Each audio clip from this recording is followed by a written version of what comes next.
ሰላም አለይኩም ልጆች። ወአለይኩም ሰላም ወራህመቱላሂ ወበረካቱ። ዛሬ ቀኑ ማን ነው?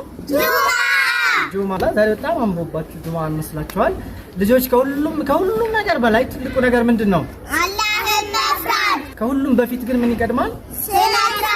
ስነ ስርዓት ትልቁ ነገር። ማታ እራት ከመብላታችሁ በፊት የቤት ስራችሁንና ስትማሩ የዋላችሁትን ትምህርት አጥንታችሁ መተኛታችሁ መብላታችሁን አረጋግጡ። እሺ ልጆች። ከዛ ደግሞ የቀራችሁን እንቅልፍ ጥሏችሁ፣ ለምሳሌ እንቅልፍ ጥላችሁና የቤት ስራ ሳሰሩ ወይ ጥናት ሳጨርሱ ትተኛላችሁ አይደል? ከዛ እሱን ደግሞ መቼ ትጨርሳላችሁ?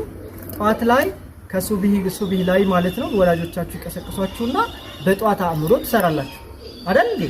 በክፍል ውስጥ ደግሞ በደንብ ትከታተላላችሁ። ያልገባችሁ ነገር ትጠይቃላችሁ።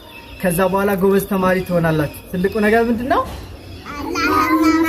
ከሁሉም በፊት እንደዚህ አይነት ፕሮግራም ለተማሪዎች የሚጠቅሙ ቲፖችን ወይም አንዳንድ መልእክቶችን እናስቀምጣለን።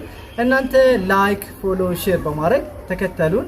የዛሬው ፕሮግራማችን እዚህ አብቅቷል። የሚቀጥለው የተለያዩ ሲራዎችን፣ ታሪኮችንና የጥናት ዘዴዎችን እያመጣው እንማራለን። እሺ ልጆች።